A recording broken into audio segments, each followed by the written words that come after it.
ஜெயராம் என்று முழங்கிவிட்டால் எங்கள் வீட்டில் சோறு கிடைத்து விடுமா? எங்களுடைய இளைஞர்களுக்கு வேலை வாய்ப்பு கிடைத்து விடுமா? இளைஞர்களுக்கு உயர்கல்வி வாய்ப்பு கிடைத்து விடுமா? எனவே இதையெல்லாம் இன்றைக்கு அவர்களை உறுத்தி கொண்டிருக்கிற கேள்விகள். ஒரு நாடாளுமன்ற தொகுதிக்கு 90 லட்சம் தான் செலவு செய்யணும். மனசாட்சியோடு பாஜக பேசணும். இவ்வளவு பணத்தை திரட்டி என்ன செய்தீர்கள்? அப்ப எவ்வளவு செலவு செய்கிறீர்கள்? எவ்வளவு விலைக்கு வாங்குகிறீர்கள்? பணம் காய்க்கும் மரமாக பாஜக மாறி இருக்கிறது. அந்த பணம் காய்க்கும் மரத்திற்கு ஊட்டுகிற ஒன்றாக, பணத்தை ஊட்டுகிற ஒன்றாக ஊழல் நடவடிக்கை தான் செயல்பட்டுக் கொண்டிருக்கிறது. நாளை நமதே 40 நமதே என்று அறிவித்திருக்கிறார்கள். 40 மட்டுமல்ல, தென்னகம் முழுவதுமே இந்தியா கூட்டணி வெற்றி வாகை சூடுவதற்கான ஒரு எழுச்சியை இது உருவாக்கி இருக்கிறது என்றுதான் பார்க்க வேண்டும். கடந்த 10 ஆண்டு கால ஆட்சி மக்களை வதைத்த ஆட்சி, மக்களை கொடுமைக்கு இழைத்த ஆட்சி. எனவே அதை மக்கள் மறக்க மாட்டார்கள், திருப்பி அடிக்க காத்திருக்கிறார்கள். தமிழர்களுக்கு வணக்கம். நமது சிறப்பு நேர்காணலில் இருந்திருப்பவர் சிபிஐ கட்சியை சேர்ந்த லெனின் அவர்கள். சார் வணக்கம். வணக்கம். வணக்கம். தேர்தல் பத்திரம் என்பது பெரிய ஊழல் முறைகேடுன்னு சொல்றாங்க. ஆனா வந்து பாஜகவும் RSS அமைப்பும் அது வரவேற்கத்தக்கக்கூடியது அப்படின்னு சொல்றாங்க. இது எப்படி பாக்குறது?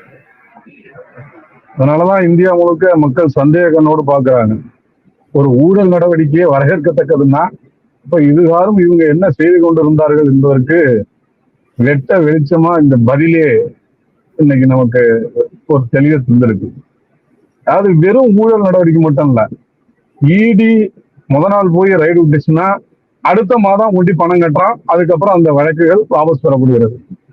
இந்த பசுமாட்டு பாதுகாப்பை பத்தி பேசுவாங்க இவங்க. ஆனா அந்த அந்த மாட்டுக்கறி நிறுவனங்கள்ட்ட எவ்வளவு பணம் பெற்றிருக்கிறார்கள்ங்கிற தகவல் இருக்கு. லாட்டரி சீட்டு அதிபர் மார்டின், அவருக்கு 2023 வருமானமே 46.3 கோடி தான். ஆனா 1326 கோடி ரூபாய் எலக்ட்ரல் பாண்ட்ல கட்டியிருக்காரு. அப்புறம் ஹைதராபாத்ல இருக்கிற ஒரு புகழ்பெற்ற மருத்துவம் மனை, அது எவ்வளவு கொடுத்திருக்கு? 821 கோடி ரூபாய் கொடுத்திருக்கு. அப்புறம் நீங்க பார்க்கலாம், எல்லாமே இது எல்லாமே என்னன்னா மிரட்டுவது. இடி, ஐடி, சிபிஐ இதன் மூலம் மிரட்டலை விடுவிப்பது, அதன் மூலம் தான் பயன்பெறுவது. அதன் மூலம் இன்றைக்கு இந்தியா மிக பெரும் பணக்கார கட்சியாக அது பவனி வருகிறது. அதனுடைய தலைவர்கள் எல்லாம் ஆடம்பர உல்லாச கார்கள்ல தான் வர்றாங்க. நீங்க ஏதோ பிரதமர் மோடி அந்த காரை மட்டும் பாக்குறீங்க. சாதாரணமாக ஆட்டோவில் போயிட்டு இருந்த தமிழ்நாட்டு பாஜக தலைவர்கள் இன்னைக்கு எப்படி போயிட்டு இருக்காங்க? இதே இலா கணேசன் மீது அவர் கொள்கை ரீதியாக வேறுபாடு இருக்கலாம், ஆனா அவரெல்லாம் சாதாரண தொண்டனுக்கும் தொண்டனாக இருந்து செயல்பட்டவர். இன்னைக்கு அந்த பாஜக கட்சியினுடைய பக்கம் போய் பார்த்தீங்கன்னா விலை உயர்ந்த அத்தனை கார்களும் இன்னைக்கு வந்து கொண்டிருக்கிறது என்றால் இப்படி பெறப்பட்ட பணத்தை தான் அவர்கள் செலவழிக்கிறார்கள். மாவட்டம் தோறும் ஒரு மைய அலுவலகத்தை கட்டுறாங்க. மாவட்ட அலுவலகங்களை எல்லா நவீன வசதிகளோடும் கூடிய ஒரு அலுவலகம் வருகிறது என்றால் எப்படி வருகிறது? இதெல்லாம் இப்படி கொள்ளையடிக்கப்பட்ட பணம் தான் என்பதுதான் மிக முக்கியமானது. டெல்லியில கிட்டத்தட்ட 500 கோடி ரூபாய்க்கு மேல கட்டப்பட்டிருக்கிற அவங்களுடைய அகில இந்திய அந்த அலுவலகம் இருக்கிறது, அது மிக பிரம்மாண்டமானது. அப்ப நீங்க இது எல்லாமே எடுத்து பார்க்க வேண்டியிருக்கிறது. எனவேதான் இப்ப பணம் காய்க்கும் மரமாக பாஜக மாறி இருக்கிறது. அந்த பணம் காய்க்கும் மரத்திற்கு ஊட்டுகிற ஒன்றாக, பணத்தை ஊட்டுகிற ஒன்றாக ஊழல் நடவடிக்கை தான் செயல்பட்டு கொண்டிருக்கிறது. பெரும் நிறுவனங்கள்ட்ட நிதி வாங்கினது வேற, அது 2வது விஷயத்துக்கு வருவோம். ஆனா அந்த எலக்ட்ரல் பாண்ட் என்பது தேர்தல் நடவடிக்கையில கருப்பு பணத்தையும் மிரட்டல் பணத்தையும் அல்லது பல நிபந்தனைகளை விதித்து வாங்கப்பட்ட பணத்தையும் தான் அவர்கள் பயன்படுத்தி கொண்டிருக்கிறார்கள். ஒரு நாடாளுமன்ற தொகுதிக்கு 90 லட்சம் தான் செலவு செய்யணும். மனசாட்சியோடு பாஜக பேசணும். இவ்வளவு பணத்தை திரட்டி என்ன செய்தீர்கள்? அப்ப எவ்வளவு செலவு செய்கிறீர்கள்? எவ்வளவு விலைக்கு வாங்குகிறீர்கள்? அப்ப வாக்காளர்களை விலைக்கு வாங்கிய நிலை மாறி இன்று சட்டமன்ற நாடாளுமன்ற உறுப்பினர்களே விலைக்கு வாங்குறீங்க. அதுவும் நிலை மாறி கட்சிகளையே இன்னைக்கு விலைக்கு வாங்கி கொண்டிருக்கிறீர்கள். எனவே ஊழல் கரை பொடித்த ஒரு உளுத்து போன கட்சியாக பாரதிய ஜனதா கட்சியும், அது மிகப்பெரிய ஒழுக்கக்கூறுகளை பற்றி பேசிய RSSம் இன்றைக்கு மாறி போயிருக்கிறது, பல்லிழிப்பதை நாம் பார்க்கிறோம். அதான் உண்மை. மோடியை வந்து தோற்கடிக்கவே முடியாது அப்படின்னு சொல்றாங்க. இப்ப அடிக்கடி வந்து தமிழ்நாட்டுக்குலாம் வந்துட்டு போயிருக்காரு. இது வந்து தேர்தலோட முடிவு வந்து எப்படி இருக்கும்? தோற்கடிக்க முடியாதவர் மோடிங்கிற ஒரு பிம்பத்தை அவங்க பலூன்ல ஊதி காத்த வச்சு கட்டுற மாதிரி கட்டிக்கிட்டு இருக்கிறாங்க. இப்ப நீங்க உங்களுக்கு தெரியும், அதுல ஓட்டை போட்டுடலாம். ஒரு சின்ன ஓட்டை போட்டா எல்லாம் பலூன் காய்ச்சி வெளியேறிச்சா அது ஒண்ணும் இல்லை என்பது தெளிவாகிவிடும். உதாரணத்துக்கு சொன்னீங்கன்னா, இந்தியாவின் மிகப்பெரும் சாதனை நாயகன் எதற்கு? இதே அயோத்தியில ராமர் கோயில் கட்டிய பிறகு எல்லாம் ஒரு பக்க விளம்பரங்களாக எல்லா நாளிதழ்களையும் வந்துச்சு. 24x7 சேனல்கள் அத்தனையும் ஒளிபரப்பு செய்தது. ராமனுக்கு மாலை போட்டாங்களோ இல்லையோ, மோடிக்கு மாலை தான் அதிகமாக விழுந்தது, பொய் மாலைகளும் அதிகமாக விழுந்தது, நம்ம பார்த்தோம். அப்ப அதை முழுக்க ஒரு பாஜக ஈவெண்டாக அதை மாற்றினாலும், அரசியல் நிகழ்ச்சியாக அதை மாற்றினாலும் அதன் மீது அவர்களுக்கு நம்பிக்கை வரவில்லை. எனவேதான் இன்று தமிழ்நாடு உட்பட எல்லா மாநிலங்களுக்கும் விசிட் அடிச்சிட்டு இருக்காரு. நம்ம கேள்வி என்னன்னா, மக்கள் வெள்ளத்தில் பரிதவித்த போது வந்து பார்வையிட்டாரா? ஒக்கி புயல் அடித்த போது ஓடோடி வந்தாரா? பெருவெள்ள காலங்களில் ஓடோடி வந்து பார்த்தாரா? அப்போதெல்லாம் எகத்தாளம் பேசிவிட்டு இப்போது வருகிறார் என்றால் தெரிந்து கொள்ள வேண்டும், நிச்சயமாக அவர்களுக்கு தோல்வி பயம் கல்வி இருக்கிறது. அதன் வெளிப்பாடுதான் இன்று அவர்கள் தமிழ்நாட்டை சுற்றி சுற்றியே வந்து கொண்டிருக்கிறார்கள். உண்மை என்னன்னா, வடபுலத்தில் ஒரு மிக பெரும் மாறுதல் வந்திருக்கிறது. காங்கிரஸ் கட்சியும் சமாஜ்வாடி கட்சியும் இணைந்து பெரிய மாநிலமான உத்தரப்பிரதேசத்தில் 80 தொகுதிகள் இருக்கிற அந்த உத்தரப்பிரதேசத்தில் அணி சேர்ந்த உடனேயே, இந்தியா கூட்டணி முகிழ்ந்த உடனேயே அவர்களுக்கு இன்றைக்கு பெரும் பயம் கல்வி கொண்டிருக்கிறது. அதன் வெளிப்பாடுதான் முதல்ல இந்தியாங்கிற பேரே எடுக்க ஆரம்பித்தார்கள். பாஜக கண்ணுக்கு காண்பதெல்லாம் பயமாக இருக்கிறது. அதை நிவர்த்தி செய்வதற்கு, மக்களை மடைமாற்றுவதற்காகத்தான் இது போன்ற அதிரடி விசிட் எல்லாம் பண்ணிக்கிட்டு இருக்காரு, ரோட் ஷோ எல்லாம் காட்டுறாரு. நீங்க ரோட் ஷோ எல்லாம் இங்க மக்கள் நம்ப தயாராக இல்லை, அது ரொம்ப தெளிவாக இருக்கிறார்கள். கடந்த கால தேர்தல்களிலேயே ரோட் ஷோ எல்லாம் ரொம்ப ஓல்டு பேட்டர்ன், அது யாரும் மக்கள் அதற்காக வாக்களிக்க மாட்டார்கள். அதை நம்ம தெளிவாக தெரிந்து கொள்ள வேண்டும். அந்த ரோட் ஷோ கூட கோயம்புத்தூர்ல எங்கன்னா அந்த குண்டு வெடிக்கப்பட்ட பகுதிகளை நீங்க தேர்ந்தெடுக்கிறீங்க. அப்போ உங்க நோக்கம் ஒரு வெறுப்பு அரசியலும், இன்னும் சொல்ல போனால் மத ரீதியாக மக்களை பிளவுபடுத்துகிற அரசியல் தான் இன்னைக்கு மறுபடியும் வர்றீங்க. அதனுடைய விளைவுதான் இன்றைக்கு அப்படிப்பட்ட நிகழ்ச்சிகளை முன்னிலைப்படுத்துகிறீர்கள். எனவே இது இந்திய இறையாண்மைக்கு, இந்தியா ஏற்றுக்கொண்டிருக்கிற மதச்சார்பற்ற ஜனநாயக விழுமியங்களுக்கு எதிரானதாக இருக்கிறது. நீங்கள் என்னதான் அழுது புரண்டாலும் மாண்டவர்கள் திரும்பி வருவதில்லை என்பதை போல, அழுது புரண்டாலும் கடந்த 10 ஆண்டு கால ஆட்சி மக்களை வதைத்த ஆட்சி, மக்களை கொடுமைக்கு இழைத்த ஆட்சி. எனவே அதை மக்கள் மறக்க மாட்டார்கள், திருப்பி அடிக்க காத்திருக்கிறார்கள் என்பதுதான் உண்மை. தமிழ்நாட்டுல வந்து இந்திய கூட்டணி கட்சிகள் தொகுதி பங்கீடுலாம் முடிஞ்சிருக்கு. ஆனா பல கட்சிகள்கிட்ட வந்து சில குழப்பங்கள்லாம் நீடிச்சு வந்துகிட்டே இருக்கு.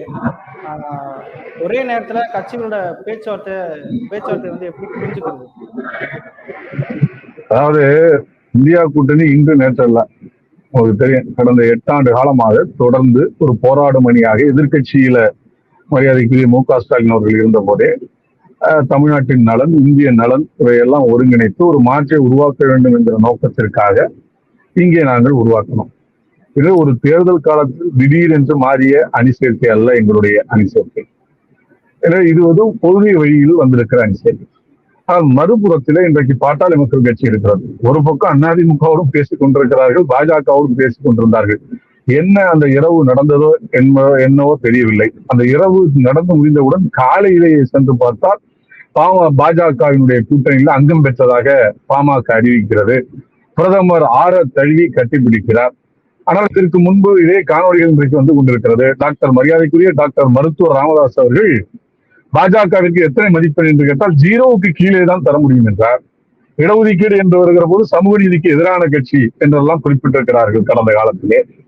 அன்புமணி ராமதாஸ் கூட அப்படியெல்லாம் பல்வேறு விஷயங்களை பாஜகவுக்கு எதிரான நிலைப்பாட்டை அறிவித்திருக்கிறார்.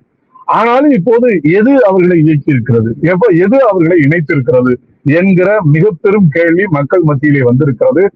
இந்த சந்தர்ப்பவாத சடுகுடு விளையாட்டுகளை எல்லாம் மக்கள் உன்னிப்பாக கவனித்து உரிய சரியான பதிலடியை இந்த தேர்தல் நடைபெற இருக்கிற நாடாளுமன்ற தேர்தலில் தெளிவாக மக்கள் தர இருக்கிறார்கள் என்பதுதான் உண்மை.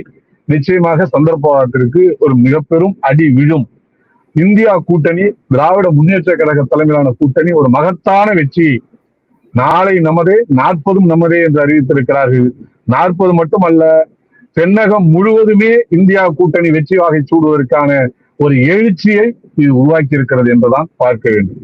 ஏனென்றால் கட்சி கட்ட வேண்டும் என்பது வேறு, கட்சியை உடைப்பது, பிளந்த கட்சியை தனக்கு பயன்படுத்திக் கொள்வது, தனக்கு ஆதரவாக வைத்துக் கொள்வது என்று ஜனநாயகத்துக்கு புறம்பாக இன்றைக்கு செயல்படுகிற ஒரே அரசியல் கட்சி பாரதிய ஜனதா கட்சியாக இருக்கிறது. எனவேதான் இது ஜனநாயகத்தை கவி பிடித்திருக்கிற ஒரு மிக பெரும் சாபக்கேடாக தெரிகிறது. எனவே இதை அகற்ற வேண்டும் என்று மக்கள் நிச்சயமாக முடிவெடுத்து விட்டார்கள். அந்த முடிவை வெளிப்படுத்துகிற ஒன்றுதான் நடைபெற இருக்கிற நாடாளுமன்ற தேர்தல். எனவே மிக தெளிவாக இருக்கிறது. தேர்தல் நடக்கக்கூடிய நேரத்துல வந்து அமல்படுத்தியிருக்காங்க. இது பாஜகவோட தந்திரமா? நிச்சயமா, நான் தான் ஏற்கனவே சொன்னேன். அதாவது அவங்க ராமர் கோயில் கட்டி பார்த்தாங்க, அது திறந்து இந்த விழாவை மிகப்பெரிய அளவுக்கு வெளிநாட்டு பக்தர்கள் இருந்து உள்நாட்டு பக்தர்கள் இருந்து இந்தியாவில் ஹாலிவுட் நடிகர்கள், தமிழ் கோலிவுட் நடிகர்கள், ரஜினிகாந்த் உட்பட எல்லாரும் போய் பிரம்மாண்டமான அந்த கட்டட அமைப்புகளை எல்லாம் பார்த்து சிலாகித்து வந்தார்கள். எல்லாம் தெரியும். அப்புறம் ஏன் மறுபடியும் பயம் வருகிறது? ஏன் பயம் கவுகிறது? ஏன்னா நீங்க எல்லா காலத்திலும் ராம மந்திரத்தை பயன்படுத்த முடியாது. மக்கள் மிக தெளிவாக இருக்கிறார்கள். நீங்கள் ஆட்சிக்கு வருகிற போது பெட்ரோல் விலை 70 ரூபாய், இன்றைக்கு என்ன விலை? இப்போ வந்து 2 ரூபாய் குறைச்சிருக்கிறீங்க. அதாவது ஒட்டகத்துல மிகப்பெரிய சுமையை ஏற்றிவிட்டு ஒரே ஒரு வைக்கோல் குறையை இழுத்து விட்டா ஆஹா எடை குறைந்து விட்டதுன்னு ஒட்டகம் நடக்குமா? அது போல நாட்டு மக்கள் நினைத்து விட்டார் மோடி. ஏற்றியது 35 ரூபாய், 9 முறை வரி உயர்த்தப்பட்டிருக்கிறது, குறைத்தது இன்னைக்கு 2 ரூபாய். அப்படி என்றால் மக்களை அவர் என்ன நினைக்கிறார்? அந்த விலங்கு ஒட்டகத்தை போல மக்களையும் நினைக்கிறார். எந்த சுமையும் தாங்குவார்கள். மறுபுறத்திலே கார்ப்பரேட் நண்பர்களுக்கு சுமையை இறக்குகிறார். அவருடைய கடன்களை ரத்து செய்கிறார். வராக்கடன் என்று பட்டியலிட்டு 25 லட்சம் கோடியை வெறும் 500 குடும்பங்களுக்கு ஆகுதி செய்திருக்கிறார் நம்முடைய மோடி அவர்கள். இப்ப இது மிக தெளிவாக இருக்கிறது. இன்னொன்னு, இந்த சிஏஏ ஏன் வருதுன்னா இந்த மிகப்பெரிய பயம் இருக்கு பாருங்க. விலைவாசி உயர்வு, இன்னும் சொல்ல போனா இன்னைக்கு ரயில்வேல முன்னாடி எல்லாம் என்ன, வெயிட்டிங் லிஸ்ட்ல டிக்கெட் இருந்துச்சுன்னா அது ஆட்டோமேட்டிக்கா கேன்சல் ஆயிடும், அந்த பணம் ரீஃபண்ட் ஆயிடும். ஒரு 40 ரூபாய் எடுத்துக்குவாங்க. ஏசினா ஒரு 60 ரூபாய் எடுத்துக்குவாங்க. அந்த சார்ஜஸ் நம்ம ஆன்லைன்ல பண்றதுக்கான சார்ஜஸ் மட்டும் எடுத்துக்குவாங்க, மீதி எல்லாம் வந்துடும். ஆனா இப்போ ஒரு ஆர்டிஐ ஆக்ட்ல கேட்ட போது 1721 கோடி ரூபாய் அது திரும்பி வராதனால் அவர்கள் லாபம் அடைந்திருக்கிறார்கள். இந்த ரயில்ல போறவங்க யாரு கோடீஸ்வரனா? இல்ல, சாதாரண மக்கள். பிளைட்ல கூட ரீஃபண்ட் பண்ணுவதற்கு வாய்ப்பு இருக்கிறது. பணக்காரர்கள் போகிற பிளைட்ல ரீஃபண்ட் வசதி இன்னைக்கு இருக்கிறது. ஆனால் ரயில்ல சாதாரண மக்கள் பயன்படுத்துகிற ரயில்ல ரீஃபண்ட் பண்ண முடியாது. வெயிட்டிங் லிஸ்ட் என்றால் அந்த கேன்சல் ஆகிவிடும், அந்த பணமும் நமக்கு வராது என்கிற ஒரு முடிவை இந்த ரயில்வே நிர்வாகம் எடுத்ததனால் 1700 கோடி ரூபாய், கிட்டத்தட்ட 31,000 கோடி ரூபாய் பேங்குகள்ல போதுமான பேலன்ஸ் வச்சுக்கல. மக்கள் அந்த அறிவுறுத்தப்பட்டிருக்கிற வங்கிகள் அறிவுறுத்திய, இதுக்கு முன்னாடி அப்படி கிடையாது. ஸ்டேட் பேங்க்ல 1700 கோடி ரூபாய் கொள்ளையடித்து விட்டது என்கிறார்கள் சாதாரண மக்கள். அப்ப இது எல்லாத்தையும் நீங்க இணைத்து பார்க்க வேண்டியிருக்கிறது. இந்த பக்கம் வாங்கிய கடனுக்கு நீங்க ரத்து செய்து கார்பரேட்டுக்கு சேவை செய்றீங்க. இந்த பக்கம் சாதாரண மக்கள் 1000 ரூபாய்க்கு கீழே வச்சிருந்தாங்கன்னு காரணம் சொல்லி ஏழை எளிய மக்கள் அந்த 1000 ரூபாய் நிவாரணம் வாங்குற பணத்துல கூட திருடி விட்டீர்கள், அதை கொள்ளையடித்து விட்டீர்கள் என்றால் இது யாருக்கான ஆட்சி என்கிற கோபம் வருகிறது. ஏன்னா அந்த கோபத்தை திசை திருப்புகிற வகையில் தான் அது விவசாயிகள் திரண்டு போராடி கொண்டிருக்கிறார்கள். எம்எஸ்பியை சட்டமாக்கு, WTO ஒப்பந்தத்திலிருந்து, விவசாயம் குறித்த அந்த ஒப்பந்தத்திலிருந்து இந்தியா வெளியேற வேண்டும் என்கிற மிக பெரும் கோரிக்கைகள் எல்லாம் வைத்து டெல்லி மாநகரை முற்றுகையிட்டு இன்றைக்கு போராடி கொண்டிருக்கிறார்கள். பதில் சொல்ல முடியவில்லை. அவர்களோடு பேச்சுவார்த்தை நடத்துவதற்கு, உடன்பாடு காண்பதற்கு தயாராக இல்லை.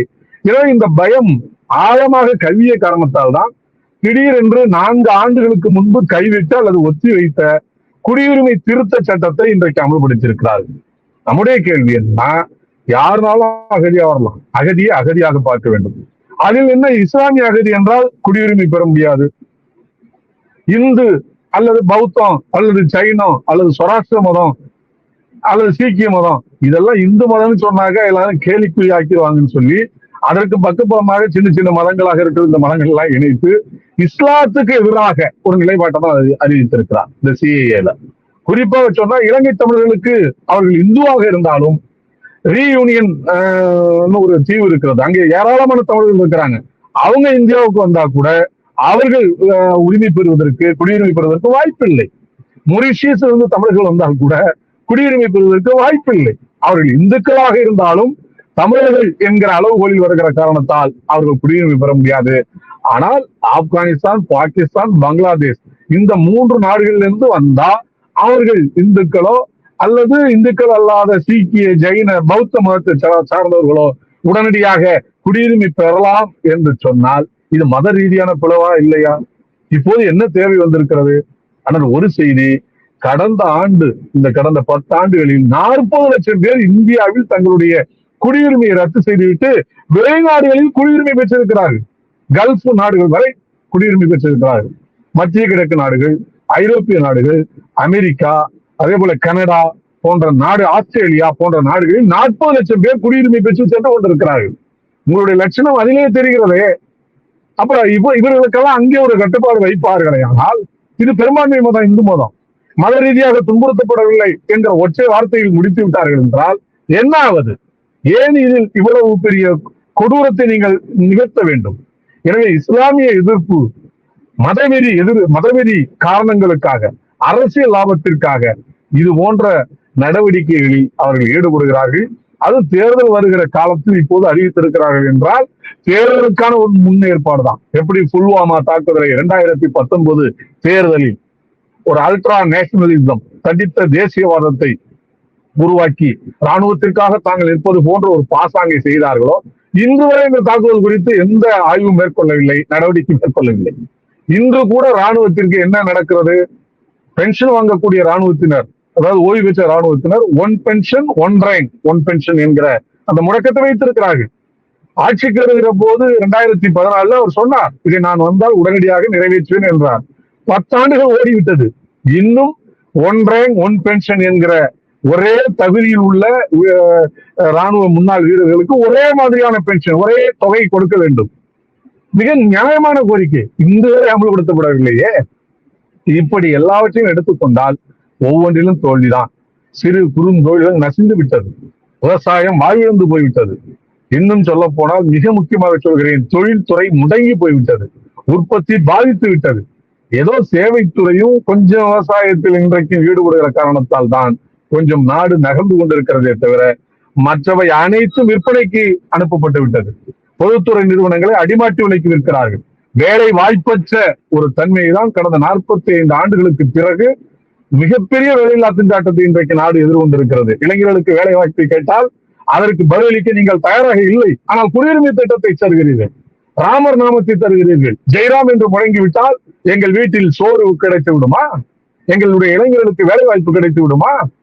இளைஞர்களுக்கு உயர்கல்வி வாய்ப்பு கிடைத்து விடுமா? எனவே இவையெல்லாம் இன்றைக்கு அவர்களை உறுத்தி கொண்டிருக்கிற கேள்விகள். நிச்சயம் இந்த தேர்தலில் அவை துரத்தும். அதற்கு பதிலளிக்க முடியாமல் மக்கள் முன்னால் அம்பலப்பட்டு போவார்கள். சிஏஏ போன்ற இந்த சட்டங்கள் ஏற்கனவே இந்து மக்களும் எதிர்த்து போராடியதானே, மாணவர்கள் போராடியதானே. எனவே நிச்சயமாக அது புறந்தள்ளப்படும் என்பதில் எனக்கு நம்பிக்கை உண்டு. இந்த தேர்தலோடு இது போன்ற இந்த அரசியல் டிராமாக்களை, ராமனின் பெயரால் ஒரு டிராமா, குடியுரிமை சட்டத்தின் பெயரால் ஒரு டிராமா நடத்துகிற இந்த டிராமா கம்பெனிகளை அப்புறப்படுத்துகிற ஒரு தேர்தலாக இந்த தேர்தல் மாறும். நிச்சயம் அதற்கான வாய்ப்பை வருகிற தேர்தல் நமக்கு வாரி வழங்கும் என்று நான் கருதுகிறேன். மக்களோட பிரச்சனைகள் எதிர்க்கட்சிகள் பட்டியலிட்டு சொல்லிட்டே இருக்காங்க. ஆனா மோடி அளித்த அனைத்து வாக்குறுதிகளும் உறுதிமொழிகளும் நிறைவேற்றியாச்சு அப்படின்னு சில விளம்பரங்கள்லாம் பண்ணிட்டு இருக்காங்க. இது எது உண்மை? போன தேர்தலுக்கு 2019 பரப்புரையில ஒரு கேரண்டி ஒண்ணு கொடுத்தா தெரியுமா? இந்தியா முழுவதும் இருக்கிற நதிகளை எல்லாம் இணைக்க போகிறேன், 5,60,000 கோடி ரூபாய், ஒரு சல்லி பைசா செலவு செய்யப்பட்டிருக்கிறதா? நான் அதான் கேள்வி கேட்கிறேன். அது என்ன ஆனது? மேக் இன் இந்தியா அசம்பிளிங் இன் இந்தியாவாக மாறியது. இந்தியாவில் உற்பத்தி உருவாகவில்லை, இறக்குமதி அதிகரித்திருக்கிறது, ஏற்றுமதி குறைந்திருக்கிறது. அப்போ உங்க மேக் இன் இந்தியா எங்கே சென்று விட்டது? அது ஒரு மாபெரும் ஃபெயிலியர். இன்னொன்று, வீடு 3 கோடி வீடு கட்டித்தரப்படும் என்றீர்கள். இப்ப நான் கேட்கிறேன், எத்தனை கோடி? நீங்களே 3 டேட்டா கொடுக்குறீங்க. 1 கோடி வீடுகள் கட்டி முடிக்கப்பட்டு விட்டதுங்கிறாரு ஒருத்தர். நிதியமைச்சர் இல்லை அடுத்த 2047க்குள் 3 கோடி வீடுகள் கட்டி கொடுக்கப்படுங்கிறீங்க. அமிர்த காலம்ங்கிறீங்க. இது அமிர்த காலமா, ஆளாகால விஷக்காலமா என்பதை கடந்த 10 ஆண்டுகளில் மக்கள் சந்தித்து விட்டார்கள். எனவே நீங்கள் வாக்குறுதி அளித்த எதுவுமே நடைபெறவில்லை. அதான் உண்மை. என்ன சொன்னீங்க? பெட்ரோல் விலையை 30 ரூபா ஆக்கும். நீங்க டாலருக்கு நிகரான ரூபாய்க்கு நிகரான டாலர் ஏற்கனவே 56 டாலருக்கு ஒரு 56 ரூபாய்க்கு ஒரு டாலர் என்ற நிலை இருந்தது. அதை நான் குறைத்து 30 ரூபாய்க்கு ஒரு டாலர் என்று நான் உயர்த்துவேன், பண மதிப்பை உயர்த்துவேன் என்றீர்கள். உங்கள் ஆட்சி காலத்தில் தானே 85 ரூபாய்க்கு ஒரு டாலர் வந்து விட்டது. இப்படி எல்லா துறைகளிலும் மிகப்பெரிய தோல்வியை இந்த அரசு சந்தித்துக் கொண்டிருக்கிறது. அதான் உண்மை. நீங்க எந்த துறை எடுத்தாலும் அதுதான். உயர்கல்வி வாய்ப்பா இன்றைக்கு மாணவர்களுக்கு 26 பேருக்கு தான் இந்திய அளவுல கிடைக்குது. தமிழ்நாட்டுல 50 விழுக்காடு கிடைக்கிறது. 100க்கு 50 பேருக்கு உயர்கல்வி வாய்ப்பு கிடைக்கிறது. பள்ளிக்கூடங்களா, மருத்துவமா, மருத்துவம் இந்த காஸ்ட்லியஸ்ட் நேஷன் பாத்தீங்கன்னா உலகில் அது என்ன சொல்ல போனா வணிகமயமாக்கப்பட்ட மருத்துவத்தினுடைய பிறப்பிடம் இந்தியாவாக மாறி போயிருக்கிறது. இந்த கொரோனா தொற்று காலத்தில் கூட மக்கள் போராடியது, எதிர்கட்சிகள் போராடிய காரணத்தால் தான் இலவசமாக கிடைத்தது. இல்லைன்னா மூன்று வகையான விலைகளை நிர்ணயித்தவர் தான் மோடி. மக்கள் அதையெல்லாம் மறந்து விடவில்லை. தனியார் மருத்துவமனையில ஒரு வேலை, அரசு மருத்துவமனையில ஒரு வேலை, நீங்க அரசு மருத்துவமனையிலேயே தனியா வெளியில போய் போட்டீங்கன்னா அதுக்கு ஒரு வேலை. இப்படி மூன்று வகையான மாநில அரசுகள் நடத்துகிற மருத்துவமனையில ஒரு வேலை. இப்படி மூன்று வகையான விலையை ஒரே மருந்துக்கு நிர்ணயித்தது மோடி அரசு தான். இப்படி எல்லாவற்றையும் பார்க்கிற போது மோடி அரசு தான் இதுகாரும் சொன்ன எதையுமே செயல்படுத்தவில்லை. அவர்கள் செயல்படுத்தியது 370 செயல்படுத்தினாங்க. 370 ரத்து செய்து விட்டோம். காஷ்மீருக்கான சிறப்பு அந்தஸ்து. அதனால் காஷ்மீர்ல என்ன பாலாறும் தேனாரும் ஓடுகிறதா? நான் கேட்கிறேன். அங்கே தீவிரவாதம் முடங்கி போய்விட்டதா? பயங்கரவாதம் நிலை உடைந்து போய்விட்டதா? இன்னும் புல்வாமா தாக்குதலே அங்க உங்க ஆட்சி காலத்துல தான் நடந்துச்சு. அதையே கண்டுபிடித்து நீங்கள் தர முடியலையே. அந்த கவர்னர் தெளிவா சொல்லிட்டாரு, இவ்வளவு தூரம் ஒரு பார்டர் ஸ்டேட்ல ரோட்ல ராணுவத்தினரை அவ்வளவு பேரை கொண்டு போயிருக்க கூடாது. நான் ஏர் லிப்டிங்காக விமானங்களை கேட்டேன், ஆனா கொடுக்கல. அதன் விளைவுதான் இவ்வளவு பெரிய வீழ்ச்சி. இவ்வளவு பேர் 40க்கும் மேற்பட்டவர்கள் படுகொலை செய்யப்பட்டிருக்கிறார்கள் என்கிற தகவல் அவர் சொன்ன போது, அவர் வீட்டுக்கு நீங்க இடி அனுப்புனீங்க, சிபிஐ அனுப்பி விசாரணை மேற்கொண்டீங்க. இதுதான் உங்களுடைய ஆட்சியின் லட்சணம். எனவே மிக தெளிவாக இருக்கிறது, இதுகாரும் நீங்கள் அளித்த எந்த வாக்குறுதியும் நிறைவேற்றப்படவில்லை. ஆனால் வாக்குறுதி அளிக்காதவற்றையெல்லாம் நிறைவேற்றுவதற்கான வேலைகளை செய்து கொண்டிருக்கிறீர்கள். அதுதான் சிஏஏ, குடியுரிமை திருத்த சட்டம். குடியுரிமை திருத்த சட்டத்தை நீங்க சொன்னீங்க வளர்ச்சி நாயகன் பிம்பத்தோடு தான் 2014 வந்தீங்க. இந்தியா வல்லரசாகும் நீங்க 2022 இந்தியா வளர்ந்த நாடாக மாறும் என்று பேசினீர்கள். இப்ப 2047 இலக்கம் மாற்றி விட்டீர்கள். ஜிடிபி வளர்ச்சியில மிகவும் பின்தங்கி இருக்கிற நாடாக இருக்கிறது. அந்த கால்குலேஷனை கூட, ஜிடிபி கால்குலேட் பண்ற மெத்தடை கூட நீங்க மாற்றி அமைத்து விட்டீர்கள். அதுல கூட எஸ்கலேட் பண்ணிட்டீங்க. இதுதான் இன்னைக்கு நடக்குது. எல்லாம் போலித்தனங்களும் பம்மாத்து வேலைகளும் தான். உங்கள் ஆட்சி வளர்ச்சி என்கிற அந்த இலக்கை அடைந்து விட்டதாக காட்டிக்கொள்கிறத தவிர, த ரியல் டேர்ம்ஸ் என்று சொன்னால் உண்மையில் வளர்ச்சி இருக்கிறதா என்றால் இல்லை. ஏழ்மை அதிகரித்திருக்கிறது, வறுமை அதிகரித்திருக்கிறது, கல்வி இடைவெளி, ஏழை பணக்காரன் இடைவெளி போலவே கல்வியில உயர்கல்வி அடிப்படை கல்விக்கான இடைவெளி, டிராப் அவுட்ஸ் அதிகரித்திருக்கிறது, இடைநிற்றல் அதிகரித்திருக்கிறது. இவையெல்லாம் சீர் செய்வதற்கு பதிலாக எந்த புதிய இந்தியாவை நீங்கள் படைத்தீர்கள்? பழைய இந்தியாவை பத்திரமாக கொடுத்தால் கூட நாங்கள் பயணித்துக் கொண்டிருந்திருப்போம். முறையாக ஒரு வளர்ச்சி கட்டத்தை அடைந்திருக்கும். கடந்த முறை நீங்கள் பார்த்தீங்கன்னா காங்கிரஸ் ஆட்சி காலத்துல ஒவ்வொரு 10 ஆண்டுக்கும் ஒரு முறை டபுள் ஆகும். அதான் 3 ட்ரில்லியன் 4 ட்ரில்லியன்லாம் வந்தது. இப்ப 5 ட்ரில்லியன் நீங்க சொல்லியிருக்கிறீங்க. ஆனா உங்க ஆட்சி காலத்துல டபுள் ஆகல, ட்ரபிள் ஆயிருக்கு. அதுதான் உண்மை. எனவே உங்களுடைய ஆட்சியின் இந்த 10 ஆண்டு தமிழக இந்திய மக்களை மிகவும் வதைத்த, கொடூரமாக சிதைத்த ஒரு ஆட்சி. எனவேதான் மக்கள் மிக தெளிவாக முடிவெடுத்திருக்கிறார்கள். மோடிக்கா கேரண்டி என்றாலே அது ஏமாற்று. ஏமாற்றினுடைய மறுபெயர் தான் சீட்டிங் என்கிற ஆங்கில வார்த்தையின் மறுபெயர் தான் கேரண்டியாக இன்றைக்கு மாறிவிட்டது. ஆக்ஸ்போர்ட் யூனிவர்சிட்டி நாளைக்கு அதை மாற்றிவிடும். ஏனென்றால் இவர்கள் தொடர்ந்து கேரண்டி என்றால் ஏமாற்றுகிற வேலைதான் என்பதை, கேரண்டியினுடைய உண்மையான அர்த்தத்தையே மாற்றுகிற ஒன்றை தான், உன்னத செயலை தான் இன்றைக்கு பாஜக செய்து கொண்டிருக்கிறது. ஊடகங்களுக்கு அதற்காக விரயம் செய்யப்பட்டிருக்கிற விளம்பர தொகை, அரசின் செலவிலே விளம்பர தொகை ஏராளம். எல்லா பெட்ரோல் பங்கையும் பாத்தீங்கன்னா மோடியின் புகழை பாடுவதற்கு படம் வைக்கப்பட்டிருக்கிறது. உஜ்வாலா திட்டத்தின் விளம்பரம் தரப்பட்டிருக்கிறது. அளிக்கப்பட்டிருக்கிற உஜ்வாலா திட்டம் 10 கோடி குடும்பங்கள் பெற்றிருக்குன்னு சொல்றீங்க. இந்த 10 கோடி இணைப்புகள்ல 9 கோடியே 50 லட்சம் இணைப்புகள் 2வது முறையே பண்ணல. ஏன்னா அந்த அளவுக்கு விலை 1000 தாண்டி விட்டது. நீங்க 100 ரூபாய் குறைச்சிருக்கீங்க, 300 ரூபாய் குறைக்க விட்டதா சொன்னீங்க. 400 ரூபாய் இருந்தா தானே சரியா இருந்திருக்கும். எனவே இவை அனைத்தும் இந்திய மக்களுக்கு எதிரான ஒன்றாகத்தான் இருக்கிறது. எனவே இது கேரண்டி அல்ல, இது ஏமாற்று, பம்மாத்து வேலைதான்.